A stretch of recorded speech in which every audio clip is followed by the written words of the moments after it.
Texas Instruments Incorporated, stock ticker TXN, is currently trading at $177.42 per share. And this is a company over the past decade has seen phenomenal returns and even better dividend growth over that time period. And because of that, actually a few months ago, this was a company that I added to my portfolio. I'll go ahead and zoom in so you can see a little bit better. But if we come over here, you can see I'm currently up about 10.29% on this position. So let's go ahead and zoom in. If we look at the past year, we can see they're up about 5.46%. Again, trading at about $177.42 per share. Now, something that I do want to point out is, like I mentioned, if we come over here and look at the dividend growth, we can see their 10-year compounded annual growth rate for dividend growth is over 20%. That is absolutely unbelievable. Let's go ahead and jump over and look at the dividend history. We can see they've been paying out dividends for 17 consecutive years. So if we come down here, we can see 10 years ago, they were paying out about 21 cents per share every single quarter.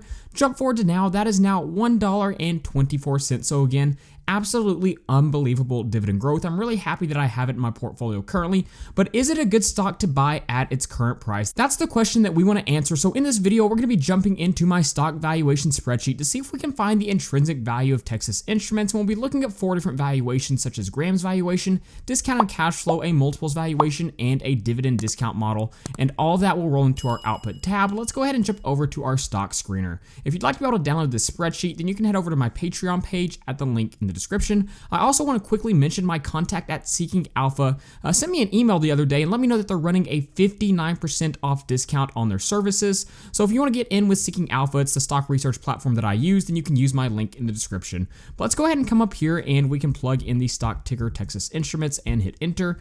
And you can see all of this data is going to automatically load in. Now we're currently looking at a 700-day change chart. So you can see there has been opportunities to essentially buy the dip, if that's what you want to call it. If we come over here and look at the dividend data, we can see they're currently paying out about $4.96 per share, which gives them a starting dividend yield of around 2.8%. Now, if you bought in at the price that I bought in, which is around $160, the dividend yield is going to be a little bit above 3%, but the payout ratio also sitting at around 49.3%, so that's a pretty nice safe payout ratio overall. If we come down here, we can see analysts currently have a target price of $183.45. Institutional ownership is pretty high at around 86.7 and a beta of 1.03, so the volatility will follow pretty close to the market. But let's go ahead and jump into our valuations.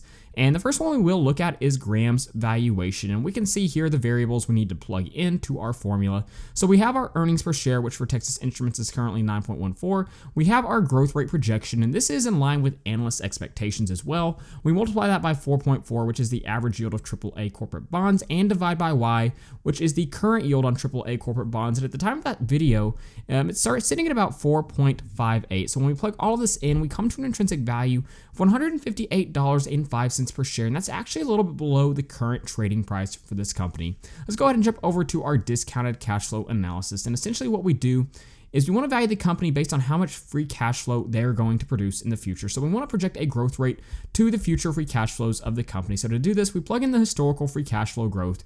We can see over the past few years, it's had an average growth rate of around 7.25%. There's a little bit of a drawback more recently. But again, I'm sticking with a growth rate of around 11% for the future free cash flows moving forward, and to the terminal value, which is the sum of the future free cash flows past the year 2030. So we then take the present value of those future free cash flows and add them together, add the company's cash and cash equivalents, and subtract their total debt, which did raise just a little bit over the past year. That gives us the equity value, and then we divide by the shares outstanding, and that gives us a discounted cash flow price per share of $192.45 per share, a little bit higher than that current trading price. But let's go ahead and jump over to our multiples valuation. And the idea behind our multiples valuation is we should be able to value a company based on how the market is valuing companies that are similar in structure using a multiple such as the price to earnings multiple. So you can see the comparable companies we're using right here. I actually own AVGO as well. But what we're doing is we're taking that stock price, dividing by the earnings per share to get that price to earnings multiple. We then take the average price to earnings multiple for these companies, which is 22.12. We multiply that by Texas Instruments earnings per share, and we come to an intrinsic value of $208.24. Again, meaning it may be slightly undervalued. And so when we look at this average price to earnings for these comparable companies, jump back over to our stock screener, we can see the price to earnings for Texas Instruments around 18.86, the average for these comparables around 22.12, an indicator that it may be undervalued, which is how we got this intrinsic value.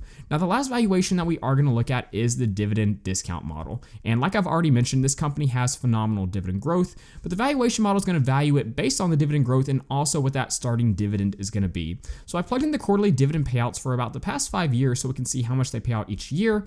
This allows us to see our year-over-year dividend growth rates. And again, really impressive track record of dividend growth: 16.88%, 13.3%, 12.75%, and 7.83%. That's an average growth rate of about 12.7% over that time period. So moving forward, I'm projecting a dividend growth rate of 6.5%, a discount rate of 9%, and that gives us a dividend discount model price per share of $211.30. So when we jump over to our output tab and see our 4 valuations, we got grams at 158, multiples at 208, discounted cash flow at 192, and dividend discount model at $211. So when we average all 4 of those together, we come to an intrinsic value of $192.51 per share. Now, the current trading price at the time of this video is $177.05, so that's about an 8% difference.